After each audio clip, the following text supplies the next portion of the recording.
Hey, welcome to Modern Day Debate. Very excited to have you here for this improvised debate. We had a miscommunication. Someone didn't make it tonight. We'll have him on next time. However, Mr. Okay, hold on. Robert Robert just woke up, so we might actually do the original debate. I knew it. Anchor, do you want to stay on and co-moderate with us? Let's do it. It all worked out, man. Oh my goodness, this is pretty wild. Love you guys. I cannot believe it. I Great. just got a message. Just please keep the Discord link up because it's will. growing. Thank you, man. Absolutely. So I am now changing the name of the debate in the description, or in the title as well as the description. Bob will be on any second. He said he just woke up. We are going with our original debate, debating the historicity of the virgin birth. Especially appropriate as it's December, Christmas is coming, cheer is in the air, and you can tell I've got like a extra pep in my step. And it's actually pretty funny. Is that I didn't anticipate this actually because I believe I told James about this like a month before that I want to do a debate like this, and it just sort of happened where it's near Christmas time. Well, so it's a neat surprise. Very appropriate, and yeah. This is going to be a lot of fun. I actually have thoughts on it where I'm like, ooh, there's actually an interesting question I will bring up during the Q&A, and we'll see what you guys have to say.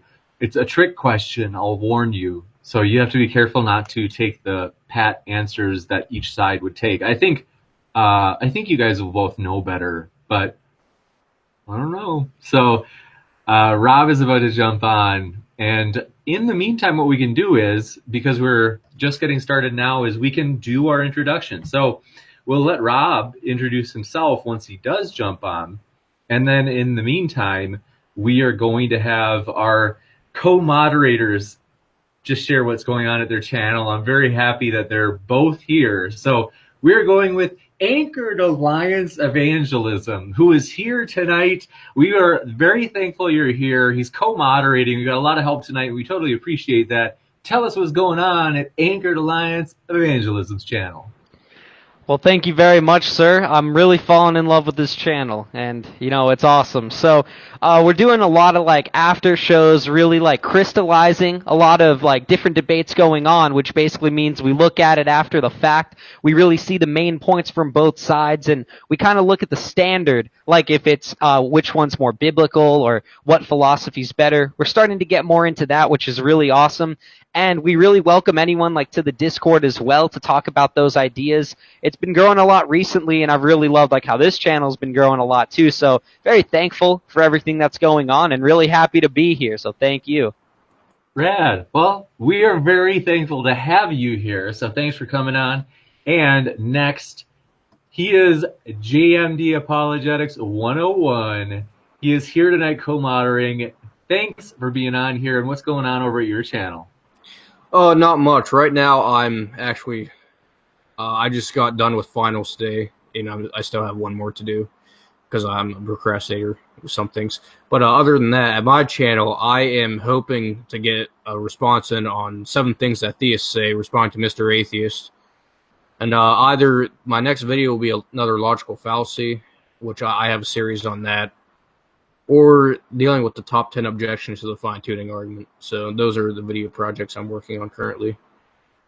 Sure. Well, Radical, glad to have you on again, John. Stoked. And next, Mr. Brass, the baddest man alive. The baddest man on YouTube. We've had him on before, only in a group discussion, and he certainly stirred the pot with a couple of controversial comments during that. So we're happy to have you back, Mr. Brass. How are you? Yeah, I'm pretty good. Hello everyone, I'm Mr. Brass, and today, I'm very happy to be on, and I'm glad that we could, have this discussion on the virgin birth. I've been interested in this topic for months now. I've done a lot of research into it. I've looked at some of the biblical scholars. I'm a bit of a Bible nerd, even though I'm not a Christian. but I'm glad to be doing it. The reason why I've taken the time to really research this is because I find that on YouTube there's generally only 3 debates that happen between Christians and non-Christians. It tends to either be like one of 3 things. It either tends to be, does God exist? Did the resurrection happen? And oh yeah, and is morality objective or not? Or is it based on God, like that sort of stuff. And I figure, there's never really been an actual debate on the historicity of the virgin birth. And I think it's just interesting that to just have something new come up. And it's also pretty fitting since it's near Christmas and allegedly Jesus' birthday. Yeah, definitely. It's new. I think you're right. There are like 3 debates that always happen between Christians and atheists, and they're good ones. Like, don't get me wrong, God's existence, the debate over the resurrection, and objective morality. Like, those are maybe the 3 most common, right? Yeah, I mean, and also like young Earth creationism versus evolution. That tends to be like maybe the 4th one that gets brought up. Although I would say Yeah. objective morality comes up a little bit more. So, because it's sort of, I mean, the young Earth creationism versus evolution debate was probably maybe popular maybe more like 10 years ago, but it's not as popular nowadays. Yeah, for sure. So,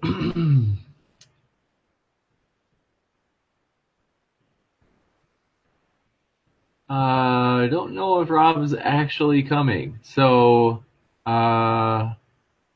he hasn't responded. So, would you guys be interested in debating objective morality? Let's do it. We're All right, just I'm just, jumping into it. let's just debate something. I don't really care what Debating it is. objective morality right now. So everybody's links are in the description, and here is the debate on objective morality starting right now.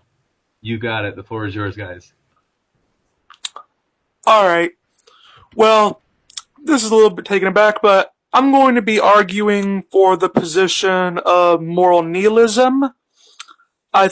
And this is basically if I'm going to go basically from the Oxford Dictionary, I mean, like basically the Oxford version of this, where it says that basically it's the idea that there is nothing intrinsically right or wrong. And yeah, here it is, I got it. Moral nihilism is the view that nothing can be intrinsically moral or amoral, and that morality is not a property at all and have no truth conditions. This differs from moral relativism, which people get confused for, which allows for moral properties but hold judgments for morality varies from person to person. I will be basing this partially off of what I have read, learning from J.L. Mackey's book, Inventing Right and Wrong, where he proposed error theory. And I'm going to say that, personally, I view that when people say that there is a right or wrong, they're in error over it, where I think they're not really making a sort of truth propositional claim. It's just like, we have this intuition, but I think that when you actually look at the versions of it, where you have a world that is ruled by objective morality and you have a world ruled by subjective morality, you ultimately find that, like, there's not really as much of a difference between these 2 worlds when people are living their lives, because we generally, in our day-to-day conversations, tend to assume sort of an intersubjectiveness with everyday thing, and I view that subjective morality doesn't mean worthless morality, because obviously we can have varying values on what is and is not moral. But I think another thing that comes into being is the problem of goodness, because, like, what goodness actually is like sort of like perception, where it can't be found out by just looking up what the word good means and what it's conventionally used to say or do. It's like sort of like how perception can't be adequately answered by just finding out what the words see and hear mean. Or like, it sort of falls under how colors, don't literally belong to objects. And it's just actually what, the light perception is on our eyes. I just find that no simple focus on the meanings of first order conceptions will adequately explain it. I feel that when we make moral statements, it's technically we're like ascribing we're ascribing the words good and evil to things that aren't really there. Like, I compare it to, like, if someone names their dog Lassie, your dog's not objectively Lassie. You can name your dog Fluffy or whatever. It's just a dog. You're just calling it by the name.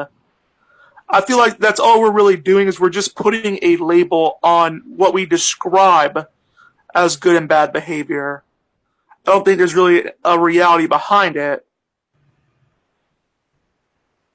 I think we can also, from my studying of history, we can know many things about how basically morality jumps on a dime within generations. Like, even if you know, like, your grandfather is a stubborn racist, and that was just the morality of his time, and you sort of realize is that that's sort of like how it all is. And if you go back further in time, you go like the ancient Greeks and the ancient Romans, where pederasty was pretty much a common thing.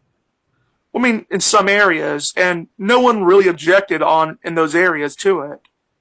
I find that we simply just see a behavior and we see, like, how is it contributing to a desire? Like, we use typically things like hypothetical and categorical imperatives, where, like a hypothetical imperative is like, if you want to win a race, you ought to run fast. But, it's hypothetical and it's all determined based on your desires. And I think that's more or less how it works. It's like we make assumptions, but these assumptions are just basically what just get us ahead. If that makes sense. That makes sense. Yeah, I understand what you're saying.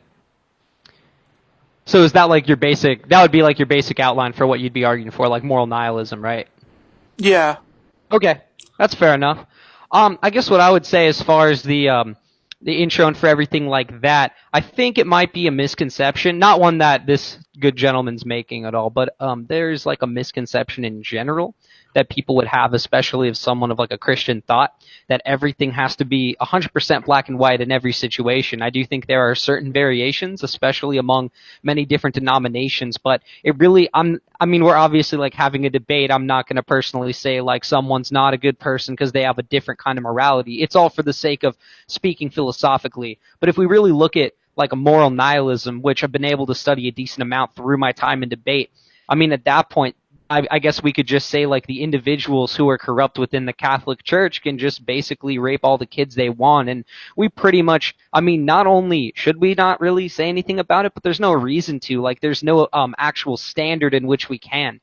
And I understand, I respect the fact when some people say they have a subjective morality, but they're willing to put their opinion out there and they're willing to say, well, I do believe this is wrong. I have personal reasons for it. But I will assert certain things that are absolutely objectively true within this type of discussion. The first one would be that we should act altruistically whenever it doesn't sacrifice personal liberty to too much of an extent. I believe that would be a universal moral truth there as well, and I would just say that we shouldn't try to disadvantage any certain like party that can't really defend themselves. For example, in certain places where there's like child slave labor and a lot of slavery in that regard, or even within certain parts of the Catholic Church where there are certain priests who are basically abusing their rights there and really hurting a lot of kids, I really don't think this is something we can turn a blind eye to morally. I think that that's kind of what the Pope would do. And he's been, I mean, that certain ones over history have been fairly successful with like covering up many scandals, but it's not just Catholicism where we see those types of actions. It's inherent within like a human standpoint where they want power, they want prosperity, they want to be able to reign over the laity, even if it's not in a church setting. And we find it in many places, in many kind of structures inherently all throughout the world, where we see people will take advantage of other individuals for fame, for glory, for money, for security in their power. And I think this is pretty common throughout society. Now, there are certain places where we look at Greek and Roman culture, we see Nero basically marrying like a castrated boy, and, you know, nowadays we'll say, well, that was extremely horrible, and many people back then maybe would have said, well, it was more normalized back then.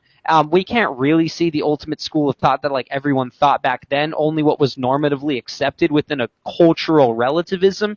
However, I don't think it's unfair to judge those types of cultures based on the type of morality we have now. I think situational ethics are also extremely important, especially when it comes to like building case law, when it comes to building society. I do think in one sense it would be good to have a rule-util type of society. I think in certain circumstances, depending on how much you want to tick up the amount of, like, I don't know, damage you're going to do initially, consequentialism could potentially be okay if we're arguing in a certain philosophical sense.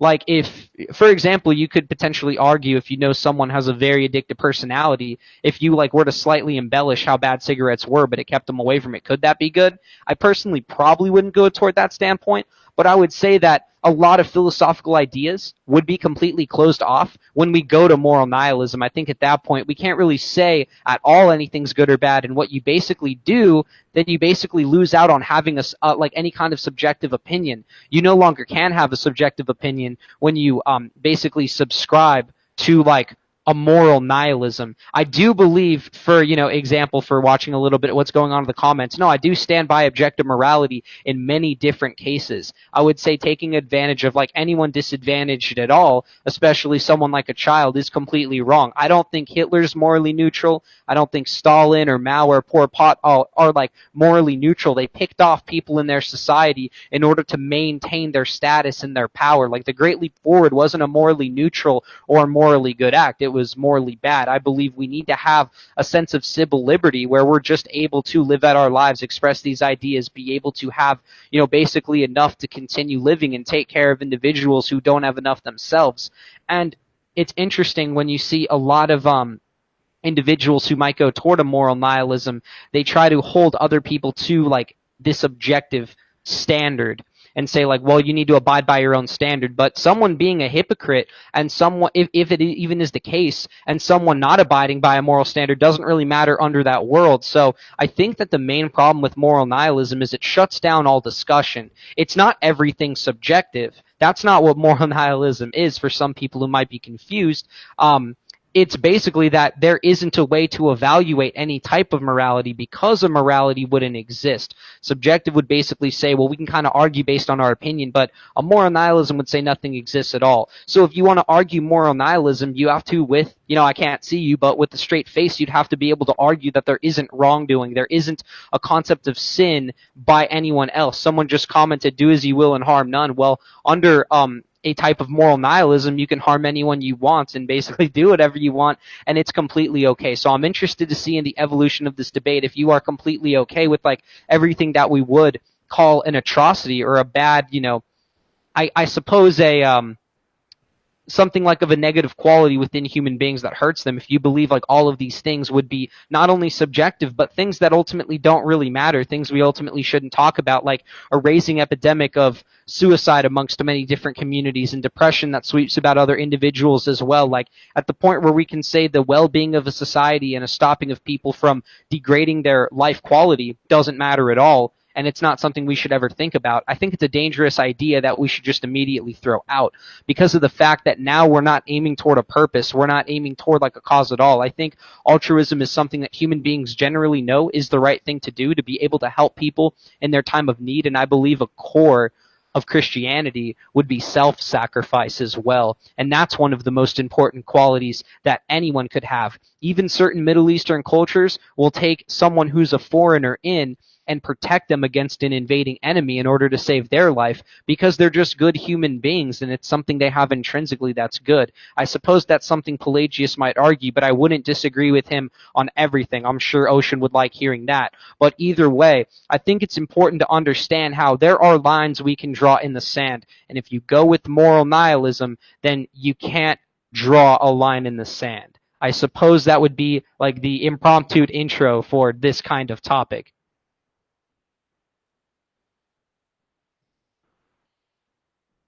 I guess more than anything else, I would be interested from Mr. Brass, to be able to talk about things that would generally, by cultures and societies, to be like very huge issues where like we look at the past and we lament it because of the fact that these things like maybe costed a lot of lives and made society worse, and like basically like the way that the South used slavery in order to prosper for a very long time, and also the atrocity of like Abraham Lincoln only destroying slavery in the South and keeping it in the North for a while. I guess according to your morality, that really wouldn't be wrong. Like you could use people for your own personal gain at their expense, and that's completely okay. Like, is there any way that you would weigh in on that proposition and maybe like say, well, it's fine ultimately, whatever. Like, how do you continue on a path of moral nihilism when trying to explain something?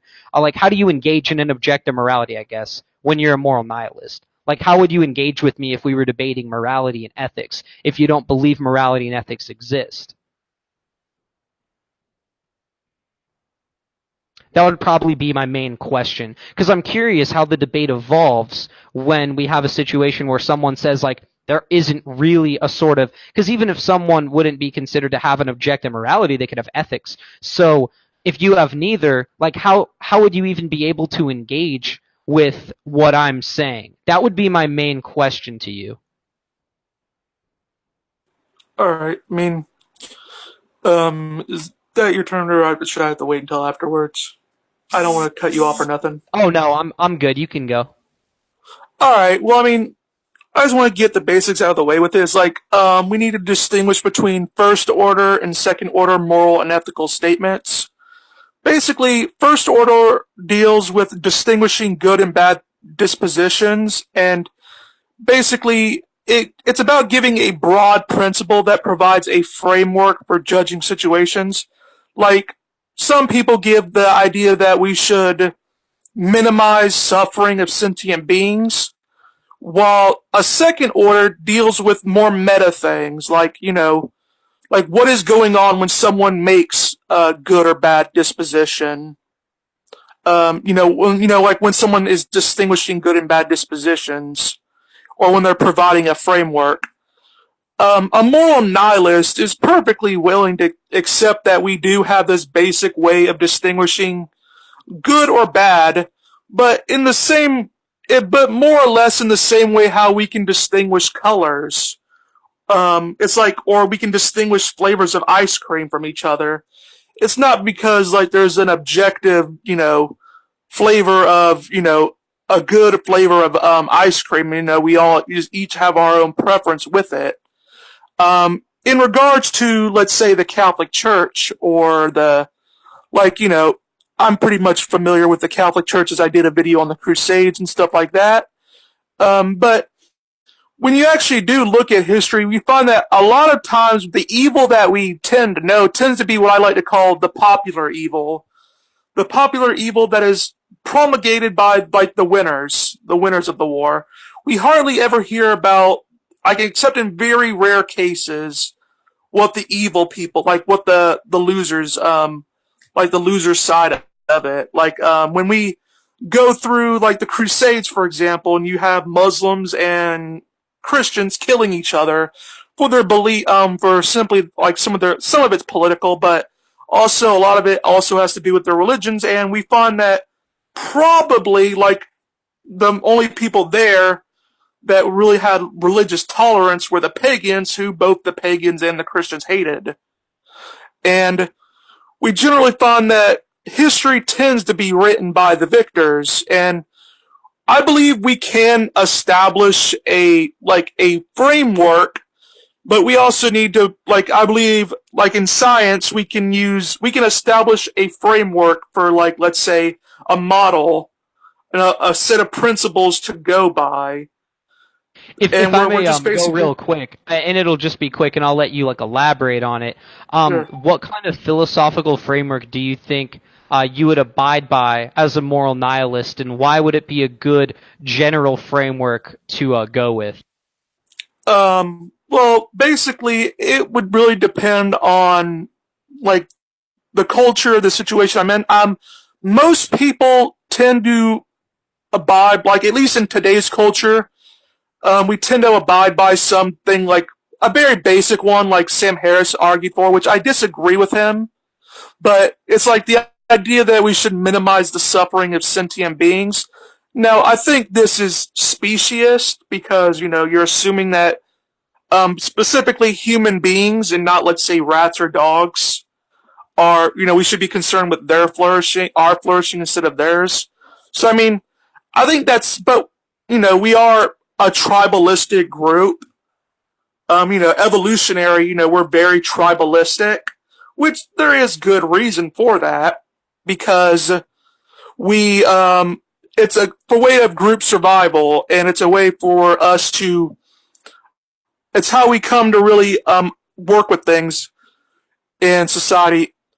I believe that we can establish a framework basically on our desires. Like I went into this like with what they call what J.L. Mackey pretty much goes into, where he says something like, I'm trying to think of a hypothetical imperative, where it's like sort of like if I tell you if you want to win a race, then you ought to run fast. Now, those two things are completely dependent on, where your desires are met and how you want to achieve them. I think when we actually do look at society, we actually do see that sort of thing where we do take sort of a shot in the dark on a lot of things because we don't have full knowledge. We're not omniscient. So, and Neither's God. Sorry. well, yeah, I mean, so like we know we can't really know what everything's going to happen and what all of our results of our actions are going to be. Like for example, like if you look at any atrocity throughout history, it always really like whether it be religious or political, it all really boils down to one framework. I am doing what is best for my people. The ends justify the means is sort of like the moral philosophy that really guides history. So if I could ask real fast, because I'm okay with like kind of sussing out your major ideas here, because I think it's a cool way to go down. It kind of sounds like you'd be cool with consequentialism, but so can you explain a little bit of how unless I was misrepresenting that, can you explain like how consequentialism fits into your framework, and if you believe it's possible to take consequentialism too far, or if it is okay to increase it to whatever level we want, if that makes sense. Yeah, I think it makes sense. I mean, I would say that like it's a model that we can work off of. It's like all models, it's not going to be a perfect model because for one, we don't have really the minds to produce perfectness. But I think it is a framework. I just don't really think that it's really getting us, like it's not representing like an objective reality more or less. I just think it's just like it's something that we really do to help survive and be able to better propagate our DNA. I also see like we do pretty. This is sort of a hard thing because we have guys like Plato and Kant did assume um, objective morality, although they went about it in different ways. With Plato, he suggested basically the Platonic realms, where Kant pretty much did object sort of a consequentialist method. But I do think when you actually do look at the philosophy, you find that philosophers have even a difficult time defining the terms of good and bad. And they find that whenever you do try to define good or bad, you tend to be baking in a philosophy into your definitions. Like, so it's sort of like circular reasoning when you're like your definition of good or bad is assuming, a consequentialist approach. It's assuming a, whatever approach that you're already going for. And, So if I may you ask know, real quick, what are your thoughts on like consequentialism versus util? Either kind of util that you'd want to argue. Like, what would you prefer and why? Like, how would you balance those out? well, utilitarianism and consequentialism are similar in some respects, depending on which form. There is subjective consequentialism and a more of objective consequentialism. I'm more familiar with the subjective versions of it, but basically, I would say that it would ultimately depend on what our desired goal is. Like, typically, we make an assumption, like, for example, that human flourishing is something that is at least something that's worth considering. Although there is times, like, let's say, an overpopulation, where that may not be a good idea to want to flourish more. But for the most part, we do typically assume it. I would say that I would prefer consequentialism over utilitarianism, because utilitarianism has the fault where you can't really have justice on it. Because, like, that goes into the whole burglar, the innocent man, the judge, and the angry town scenario, where basically the idea would be is, let's just say you have a guy that you have an angry mob that really believes that this guy committed a murder, but he didn't, and the judge knows he didn't. Now, the judge, on a utilitarian method, would say we should condemn this man and we should hang him for murdering, because that would be for the greater good. However, that kind of conflicts with what we naturally know for justice.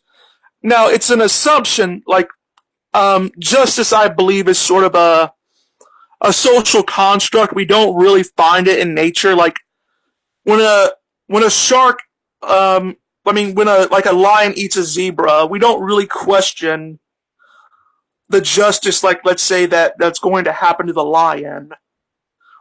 Like, oh, are we going to put the lion in jail for, killing the zebra for food? We don't typically think about, a lot of our morality is also very tribalistic, where, and I also do want to mention, like, when you were bringing up, like, the Holocaust, Stalin, all these figures, typically when this sort of assumes, I believe, what you're arguing for is the idea of moral progress, where we're progressing further. I do like to mention is, like, this is actually a Christian idea of moral progress, because it came about with Christian philosophers, where they had this notion of the idea that, let's see, how to define it. Oh, basically, like, there was a time, like, let's say before Christ, when we were full of sin, and now it's after Christ and we're good, we're saved. That was basically more or less their idea, and there was sort of a moral progress that you could get from that, where, the farther we are from Christ's, like, resurrection, the worse we're off, but the more future that we are with it, the more saved we are. Like, that's how they sort of worked with it. I always like to mention that pagan, Buddhist, Hindu, all these other religions never made that assumption, because they didn't have the resurrection model in them. They never made that moral progress supposition. It's hard to argue for moral progress, let's say, on Buddhism, where, time is sort of a linear, time is sort of like a circular rotation, where you're just living your life and you're going right back to being born, so it's hard to really get progress into that. Other pagans like Romans, they didn't really see it, because their idea is that, like, they believed in an unmoved mover, but their gods were pretty much as immoral as they are. You also brought up altruism, but I also like to mention that this is also sort of our focus on altruism is more or less more Christianized. I mean, there was altruism, don't get me wrong, before Christianity. Like we know, for example, in ancient Greek times, for example, where people would let people that travel from a nearby village come live with them, and protect them. Well, this can have some roots in religion, as at least for the Greeks, they believed that if they didn't, the gods would punish them. So they felt it was their moral imperative to protect people. But there's also other sociological reasons where people felt empathy for them because back then they didn't have horses, they didn't have airplanes, they didn't have all of our modern inconvenience. So if someone traveled to your town, they were dead tired. They probably hadn't eaten in days. They hadn't probably showered in that same amount of time. So, and we find that a lot of what we think we ascribe as moral is also built into us over periods of time by evolution. But evolution, as we all know, is not a prescriptive thing. It's descriptive. Evolution would tell us how we came to value things like empathy, or how we came to get these things, but it wouldn't tell us why we should have them. Like why we should continue to have them, or why we should prefer one of the other. I believe ultimately what we do is we just choose a framework more or less. Just whatever one fits the flavor of the week, I suppose. Whatever sounds good. It's like not just whatever sounds good, but it also depends on an intersubjective evaluation of them, where we propose ideas, and it's more or less like whose idea really wins over in the end of it. Like for William Lane Craig, when he goes into his idea of the Holocaust and stuff like that, where we say, like, if the Nazis established, if the Nazis would have won, the World War II, and would have established, like, what they were doing was good, overall, like, we would find, like, no matter another problem that I also have with an objective morality is, like, how would we have this access to know these things? Like, obviously we would say that we have intuition, but obviously it's not. There's people that information is lost on them. We have psychopaths, for example, who seem to have they don't have this intuition. Like, it does not exist in their mind. That, and I find that we typically, when we look through these worldviews, we find that it's pretty hard on more of even on a divine command theory, a sort of thing, it's sort of hard to get at, because typically, like, we get into the Euthyphro dilemma, and I know pretty much, like, the God is the good is typically gets brought up, although if you say, like, God is a yardstick, it's just like saying, is these properties intrinsic to God, or are they outside of God? Sort of thing like that. So one of the major questions I would have regarding, I guess it would be considered more of like I don't know how much it would fit under either consequentialism or util, like as far as which one it would fit under more. But one situation that kind of sticks out to me in regard for, especially the situation which you gave where the person didn't commit the murder, but everyone thought they did, kind of reminds me, because I remember watching that whole series on the O.J. Simpson trial, where basically he was looked at as a figure to kind of have an idolization over, and many people had a lot of love for him when everything basically went down, and a lot of people, even to this day, I would say, are still unwilling to budge on the fact that the majority of the intellectual consensus would say he did what he was accused of, but many people, their perception of him was ruined, but it was much more than that. Because some people who are put up in a place in society where a lot of people have a love and adoration, especially sometimes like a veneration for this person, that hurts their personal morale, and that emotionally affects them. So I would think of the example, maybe if we're going to the present day, for people who would be more into that same scene. Like, what if Tom Brady or someone to like his level were to do something like that?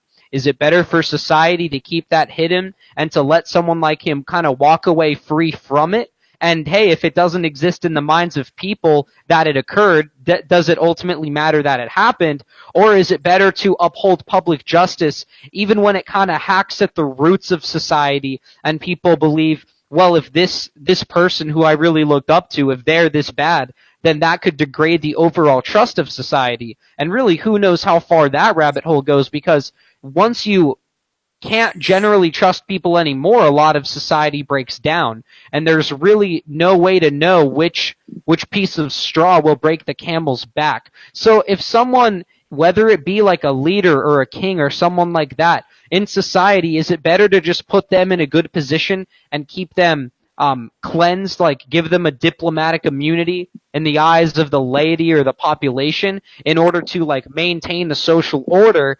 Or is it better to hold everyone to the same standard of justice so that, I guess, justice can be done even if it's not the public's like perception of it? So like, how do we treat the people who are the pillars of society? Do we risk them coming down by putting justice on them, or do we maintain kind of like a phantom peace, like the general image of, hey, everything's fine? So which would be more important, actual justice or just the perception of justice under whatever your moral framework would end up being? Well, I mean, like for example, with the O.J. Simpson trial, a lot of the discussion, there was a huge amount of bias from both sides. Like, for example, if you ask any black person, or better politically correct African American person, about how about if OJ did it, they would have said, yeah, he didn't do it. But if you ask like white people, you would say, oh no, he definitely did it. It's basically with the OJ trial, it always results because, at least because of decades of racial abuse on the black community, where a lot of black people experienced them setting up the police setting them up. So that was why they said, oh, we are willing to believe that perhaps OJ didn't do it, because we've had these experiences of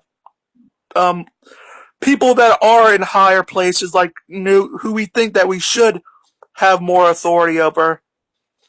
I'd also like to say is like, in regard to our how we have the pillars of society, or whether we should have like a perception of justice, or whether we have actual justice. I mean, I can see how that's even hard to establish, even on a Christian framework, because there's been disagreements over that since basically Jesus's death, and later hundreds, thousands of years of debate over it, because initially it was a really like for hundreds of years, like during like the Middle Ages and so forth, it was generally thought that the kings were the de facto, they were assigned by God, like they were God given people, that you don't argue against God. One quick thing I'll add to kind of support that point as well is that people take something like Romans 13, where Paul is talking about how we should obey the government and that the government is set in place by God. So I think that kind of builds to the perception you're saying, just to give a little bit of the support that this indeed was a Christian ideal that held for quite a long time. But I'll turn it back to you. Just wanted to add that little statement right there. Well, it's also based on Jewish history. It dates back to Judaism too, is because Jesus overturned some part of that, because when he said about, for example, the whole, your wealth will not bring you into heaven, you know, that floored the Jews of the time, even his followers, that floored them because it was generally assumed that the rich were rich because God gave them it, like God blessed them with it, and that made them less willing to challenge the authority of the day because they said, well, everything is given by God, and if God put these men in place, then, and obviously that they must have wanted it. So, I mean, Paul wasn't speaking of anything that was unique to his time. He was speaking, as a Jew. And that was sort of an ideal that did stick around for the longest time. And it wasn't really until, like, John Locke, who was, you'd consider him a heretic because he was a Socinian, and, he didn't believe in the Trinity or the divinity of Christ. But it was his idea. Just to add in right there, I think sometimes the Unitarians put up a pretty good fight. I'll just put that in there because I think some as of late have brought up a relatively interesting position and brought up some decent points. So I'll say that as far as the 100% thing is concerned about that, I think the jury's out a little bit. I'll kind of tell you when they come back from lunch on that one. Although, yeah, I would definitely lean Trinitarian, but I think Unitarianism's in the church today, it's gaining some legitimacy. So that's all I'll throw in right there. Yeah, I mean, it's like with Christian thought, there's been countless debates, like, and very, like, when you actually look at the church fathers, for example, it's been known since the Middle Ages that the church fathers could hardly agree on a lot of things outside of the basics, like Jesus rose from the dead and stuff like that. They disagreed over a lot, like, basically, do we have free will or not? Some held that we did, some held that we had it in a limited scope. If I might add something real quick, this discussion really didn't come up until Augustine, but Pelagius as well. So within the first few centuries, I don't from reading the Church Fathers, I've read a few commentaries on it. It doesn't seem like this discussion of Pelagianism and free will comes up until Augustine goes from libertarian to Calvinist in his commentary on Romans. He has two of them. He was first a libertarian, then he becomes a Calvinist later on. Unfortunately, but that's when I think this idea of free will versus predestination. Of course, there has to be some discussion about that, because Paul was discussing that in Romans a bit, but the big theological debates like Pelagianism didn't arise until then. Yeah, and it's hard to really say what is and what isn't Christianity on some parts of our moral system because there's just been so much diversity in thought over the thousands of years because they've all read the Bible in many different ways and came to much different philosophies. I'll add like a quick thing regarding that statement and then just turn it right back over because I liked what JMD added in right there. It's interesting how when we look at, because I've seen quite a few things on the early church fathers and the main schools of thought they adhered to. And while I definitely do agree that there were things that were disagreements and, until the Council in Nicaea, the jury was kind of arguably out on the Trinity as well.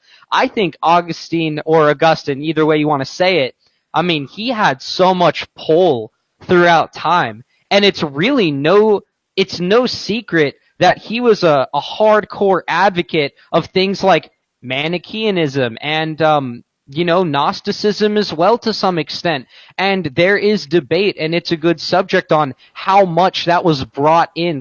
Did he really get out of it fully, or did he believe in a Neoplatonic God of pure simplicity? I really think that a lot of the theories that Augustine subscribed to were really picked up and ran with by John Calvin, and even though Martin Luther didn't take everything out of that, I think if you take, this is my opinion, subjectively to wrap up this thought, but if you take Augustine, John Calvin, and Martin Luther out of history, let's say they just even, they exist, but they stay in the laity, they don't really contribute to the popular thought, what does the early church look like and what does our current church look like? I would say, and I'll generally throw out there to end this part, that I think it would be a significantly different climate and environment as we see today, as far as theology and as far as some of the basic tenets of what we would consider Christianity today. So I do believe that there were a few people in there that changed a lot of things up, and the general flow, I would say also the general flow was interrupted by Augustine. Well, Yeah. real quick, just have you read the Confessions, Anchor? Yeah, I have read through it. Yeah, because Very it seems interesting. like it seems like the first half or the whole book itself is him talking about how he was influenced by Manichaeanism, but how he Yeah. repented of it. This was probably, I don't know the dating because this may have been when he was more of a libertarian on free choice of the will when he defends that in there, but then he becomes more Calvinistic towards his later years. So I would have to look into the dating on the Confessions. Because the Manichaeans were deterministic, and he sort of he heads back towards that later on in his life. That's true.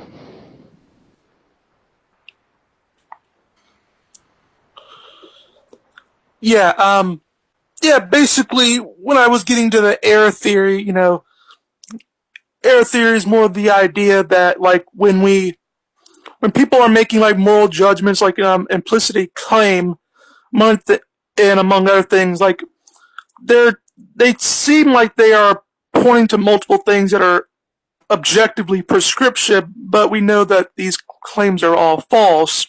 But through just through reasoning through them, it seems like some degree of moral skepticism is appropriate through it. Like, I would find also that I would also find that we have to take it more into consideration with when it comes to the church fathers, for example, like Augustine and his Tales on the Two Cities, I believe it's called. He did argue for something like that John Calvin expanded on later on. City of God, by the way, Brass. About two gods. I knew it had to be one of the two, but It's called City of God, I think you're referencing. Yeah, that sounds about right. The two cities. Yeah, the City of Man and the City of God, he distinguishes throughout Yeah, the whole book. that sounds about right. Yeah, where basically he does go into this division between the church and the state, or the government, and like they all use the Bible in different ways interpreting it, because they had different ways of coming about the whole idea that Jesus had brought across with, for example, the whole, render unto Caesar what is Caesar's, and my kingdom is like if my kingdom were of this world, my people would be fighting for it, but as you see, like, my kingdom is in heaven. So Augustine built somewhat on that, but there were major disagreements between the two. What is sort of funny about Martin Luther is we don't actually know how much he actually intended to make a movement. Basically, what happened is he posted a very inflammatory documents about the corruption that he noticed in the Catholic Church of the day. And we all think, oh, that was a big sign of rebellion. Well, actually, no, it isn't, really. I agree with that. He was a theologian. Like, everyone did something like that. That always tends to be saying, oh, that was such a big sign of rebellion, and Martin Luther was showing how, raising his fist at the Catholic Church and everything like that. I said, like, not necessarily, because he was a theologian, and the points that he brought up would have been points for a debate. Plenty of other theologians did the same thing before and after him. What made Martin Luther more popular is that his letter got people noticed it, and they began translating it and passing it around and writing it down on different parts and spreading it across. And the movement sort of started, completely without his knowledge. And he sort of just said, oh, well, my work is getting notoriety. I guess I'll go with that. And he sort of let it go to his head as well. But we also have to know, like, both Martin Luther and John Calvin were not perfect people. For example, John Calvin was responsible for getting this physician named Yeah, Michael Servetus. Servetus, right? Yeah. I'll talk about He that a got little hit. after you, because I read a book on that I want to talk about a little bit. But you can go first. Yeah, I mean, he was responsible for getting him killed for heresy. And it's actually kind of a shame because he had noticed some interesting things about the circulatory system that we would later on get more. He was actually more ahead of his time than a lot of people were at the day. So it was sort of a shame that John Calvin. And here's the thing: is like John Calvin, the way he went about it was sort of he backstabbed him because the guy, he had heretical ideas for the day, but he had given these letters to John Calvin in confidence, like confidential, and he published it, like he compiled it into a big letters, into a big passage, and sent them to the government, and the government killed him.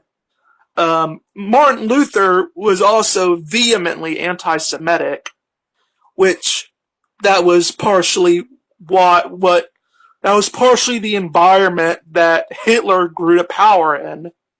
Was I this think, very yeah, you're naming so many good things. I can hardly hold back from saying anything because this is such a good subject. Although I will say, like, people do, like, people will say that, oh, Hitler was a Christian because no. Like, Hitler was far from being a Christian as possible. He hated Christianity because he's considered an opposite of Judaism, and he ultimately wanted to abolish it. But, um, but yeah, like, he sort of could get away with a lot of it because where he went into, like, Vienna, they were very Protestant and they hated the Catholic Church with a passion back then. And that's actually what you see with. That's always been a long-standing history between. It's a better now, I would say, than it used to be. But yeah, I mean, hell, we would know it like the battle, like the Reformation, for example, where you have both sides pretty much killing each other. And basically the battle only stopped because they literally had nothing left. They were completely drained of resources on both sides. They basically said, I mean, religious tolerance came from it. Like, Christians always say, well, look at how much religious tolerance came from the Reformation. I said, it's because there was no choice.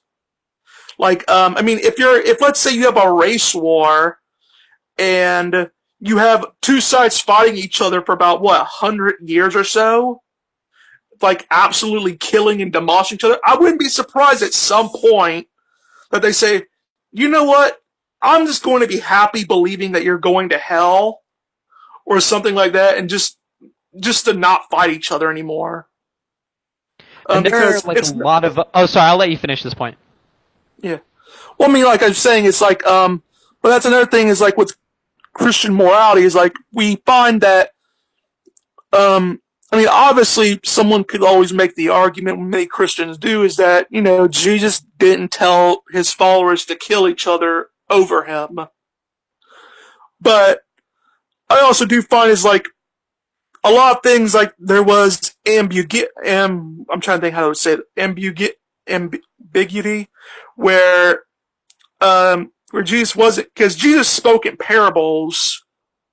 He had an Oriental teaching style, which is help. Like, I don't blame Jesus for that because that was a common rabbi teaching method back then. But it makes it hard because, for us especially, because he was also lived in a high context society where people could get much more context out of very little. We in our society, we're very low context. We have to speak in an hour-long lecture to convey a simple point. But, back in Jesus' time, like a simple, 3 or 4 sentence thing could explain a whole book. And he spoke in parables in such a way to reference back to the Old Testament. And it was sort of, sort of weird how it all comes down to it with Christian history on it. But yeah, there was big discrepancies, like when it comes, like, for example, how to run a society. It's because, Jesus didn't run a society; he was killed. That was like, so basically, people. I mean, I will say this: Jesus didn't like the government, apparently. Um, I also do find funny because I tell people that politicians who say that inmates can't vote, I always joke around with them. I said, technically Jesus couldn't vote either because he was a convicted felon and died on death row, you could say. But, so yeah, although I guess coming back to life after 3 days would kind of like, well, he served his sentence, technically. Yeah, But, as a substitution, I guess you could say. well, penal substitution generally is one that comes up a lot. Although there's a Christ is victorious narrative. There's I think also Christus Victor was probably like one of the main ones regarded in the early church. I think moral government is the one a lot of people are going to now. I think that there's a two-sided issue with penal substitution. It's that there's evidence that it came around later, but at the same time, it has such a high standing that when it gets attacked, it's almost like attacking the popular thing is the fun thing to do. Although I would say that there are a few ideas, in my opinion, with penal substitution that wouldn't really make sense. I think the main one would be the fact that I believe in the necessity of the blood atonement, absolutely. But I think that it was more of a way for God to forgive man rather than Jesus literally paying a debt. Because you can't pay a debt and forgive someone at the same time.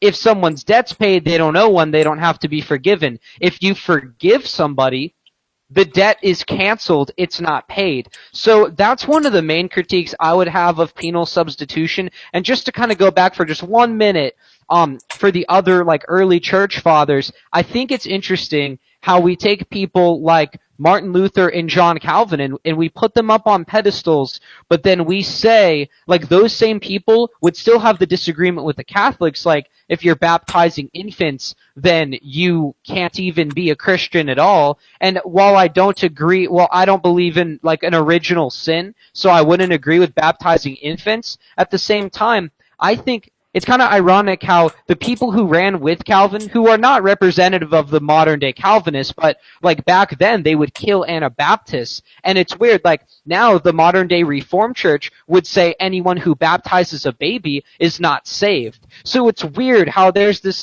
in a way it's a digression, but in another way kind of an evolution when we see these morals they seem normative, but the people who are the modern day Reformed will kind of live and die by them because they're if you're baptizing a baby, even though I believe in original sin, it's kind of game over. I think that they have their foot kind of in both camps, and it becomes really confusing. And I think with Martin Luther as well, I do think there's good evidence that what he wrote in On the Jews and Their Lies, I think that it was somewhat of an influence for Hitler. I won't say exactly how much, but I definitely think that it at least gave a justification for the breeding ground and the climate of the German population to accept the message, although I wouldn't say the message of killing Jews came from Christianity, in actual Christianity by any means. But it's interesting how we see these situations evolve throughout society. I guess that's basically it on that. I think the 5 minutes is probably up now. yeah, yeah. It comes down to, the whole thing that has led to a bunch of the anti-Semitism came from the fact of the blood curse, where they call it, where I can't remember exactly the verses where it came from, but basically where the Jews had said, the Jewish authority had said, we want a curse on ourselves in order to make sure that he dies, pretty much on them. And it gives sort of an anti-Semitic message, although what's actually funny is when you actually investigate the language, it only actually talks about the specific Jewish people at the time. It makes no reference to the entire Jewish race. And a lot of this so-called anti-Semitic language that's in Paul, that Paul uses, is not actually anti-Semitic. It's like, if you even read the Old Testament, it describes Jews in pretty derogatory ways, especially when they fall apart.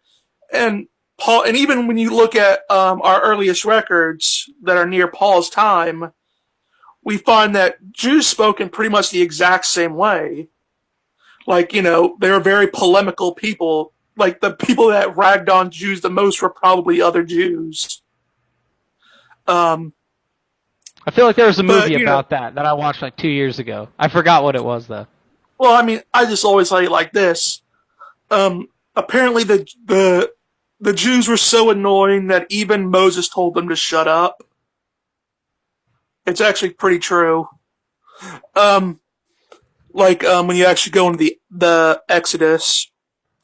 But yeah, to get like a little bit back on the morality, is like, when it's just like when we always see these disagreements on these topics, like where we're supposed to believe in this objective moral stance, but I find that you can't really get it off the ground, because I find that when you actually compare the two worlds, where we compare one world where there is an objective moral standard, and we compare another world where we have a subjective moral standard, we find that, like, when we interact with each other in these worlds, we don't really see, like, where do we access these things. It seems like, we do sort of have, like, sort of the winner takes all sort of approach, where if they, like, we typically, like, for example, there's a lot of things that we generally brush aside. It's only recently that we've actually gotten offended by it. Like, for example, with Columbus, like, it's only recently that we've actually started dogpiling on him for, I made a video on this, I say unjustly, dogpiling on him, although he was by no means perfect. He was one thing, no one can say that he wasn't a devout Christian. He was. That's undeniable. But he was also a drama queen, you could say, where he always liked to mention, how suffering he was, like how much he was suffering, even though he had a pretty, like he said, everyone he was the original SJW before there was SJWs, where he said everyone's oppressing him while he's getting numerous supporters, he's getting elected to high positions, he's getting royalties and all this stuff. But I think that's a thing that we get into with objective morality, and this stuff is like, we have people, and I think this goes with even Muslims or even Jews on some parts, although I find it's easier, I would say, on Islam and Judaism, is because they have a more works-based approach than, although with Islam, it's not just your works that save you, it's different than Christianity by far, where it's a mixture. In Christianity, it's sort of a mixture of both, where it's like, if your beliefs will lead to good works, and your good works will reflect good faith. With Jews and Muslims, like that works is dead type deal. That's pretty much what would be there. Yeah, and with Islam, it's sort of like, it's works, but it's also works plus Allah determines if you're worthy or not.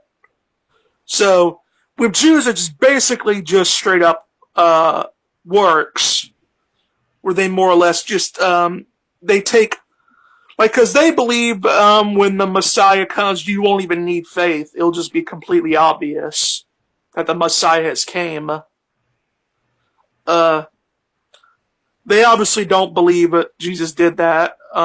They don't believe he fulfilled the prophecies. And I always found funny when I actually do talk to mythicists on this, is like, you would think that out of anyone that would probably want Jesus not to exist, you would think the Jews. But I've yet to meet one Jewish mythicist. like a believing Jewish mythicist.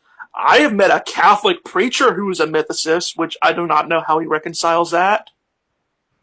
But I've never met, like, even Tim O'Neill pointed this out, like, where out of all the Jews that work on the historical Jews, not a single one of them are actually a mythicist, even though they have nothing to gain by saying he existed or not.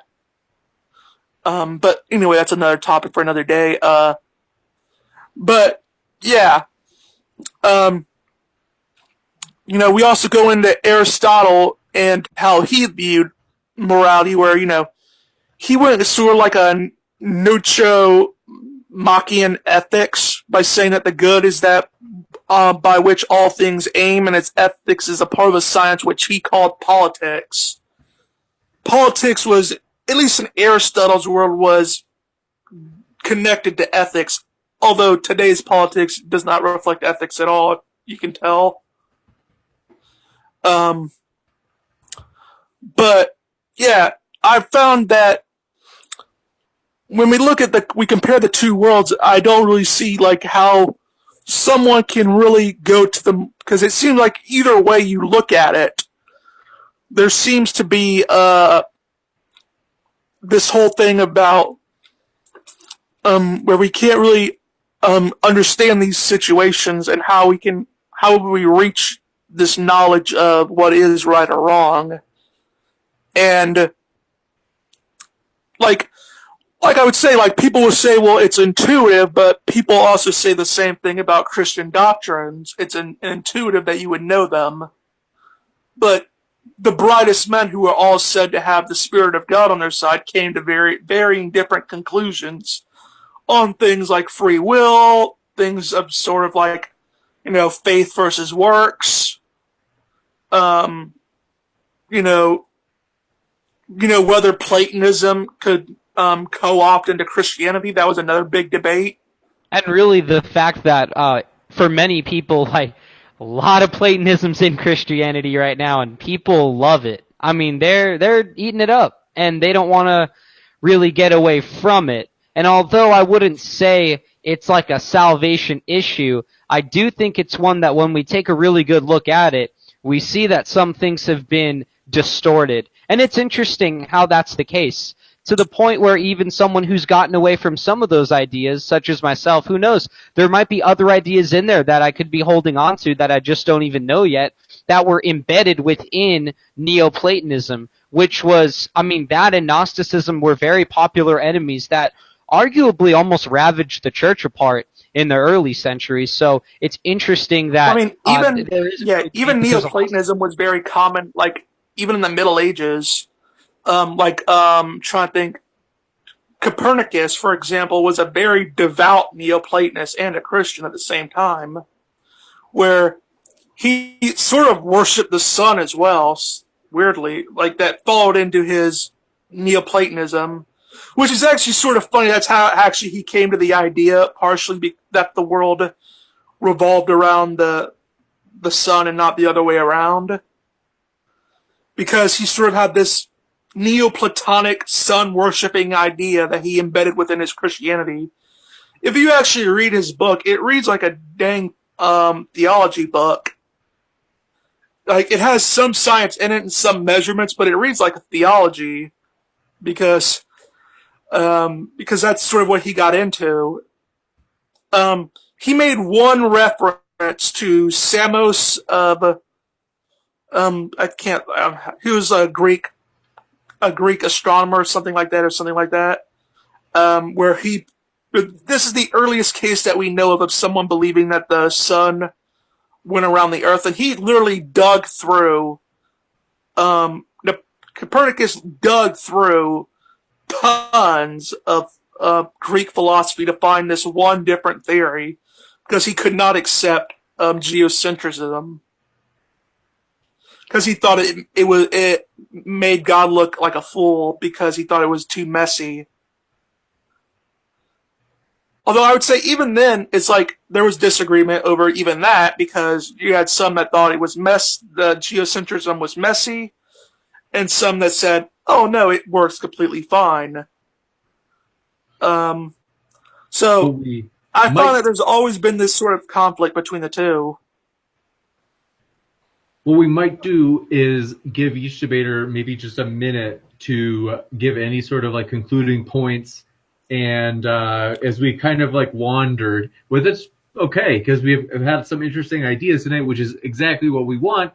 Now I will quick switch it over to good old Anchored Alliance, who will give maybe like a 1 minute wrap up of maybe just like key points and or even less than a minute, and then we can switch it over to Mr. Brass before we conclude. And if this is your first time here, we would encourage you to come back. We are going to have future debates, hopefully with these same gentlemen. So you can hit that subscribe button for reminders of future debates. And as well as hopefully we can have good old JMD Apologetics on in the future as well. So that would be a lot of fun for a debate. And we will now kick it over to Anchored Alliance Evangelism for those key points. Definitely going to be tuning in tomorrow night. There's going to be an after show that I'm going to be doing after as well, so feel free to check that out. Overall, I would say that something really cool that we stumbled upon was the fact that we were talking about the subjectivity of many different ethics throughout the church age as well, and really we've seen that there's a lot of, I guess, normativity, it seems like, with the individuals of the church. Like when we go to, like, Calvin, Luther, really just Augustine as well, we see that there were a lot of issues that, like a lot of things they held to, such as like infant baptism, that everyone that I've talked to, and I've talked to people who've been like basically ordained by John MacArthur, who are at old like Calvinist places I've been to, definitely some people that I'm still like, pretty cool with, and they would say we absolutely can never accept someone into Christianity who believes infant baptism is necessary. Yet the person who basically founded a lot of, and Calvin was a very intelligent man, there's no debate about it, but I mean, he was baptizing infants and believed it was necessary. So we kind of like, as a society, we've seen with morality, people have like this tendency, this wanting to pick and choose things that they absolutely must live and die by. And I think with morality, the main thing is that we need to be ready to be like wrong on certain ideas and not just hold an idea because it's fun. I definitely have certain ideas I hold to because I believe they're scriptural and moral, but at the same time, I need to tell myself honestly that if someone can come to me and present a biblical case for the opposite and show me I'm wrong, I need to be ready to adapt and kind of get away from the previous, because we need to be open to the truth, not just what we perceive as truth. I think that answer was probably as scattered as, everything was going along, but I'll leave everyone with that, and I definitely enjoyed myself here, so thank you guys. No problem. Thank you. And Mr. Brass, excited to hear your key remarks.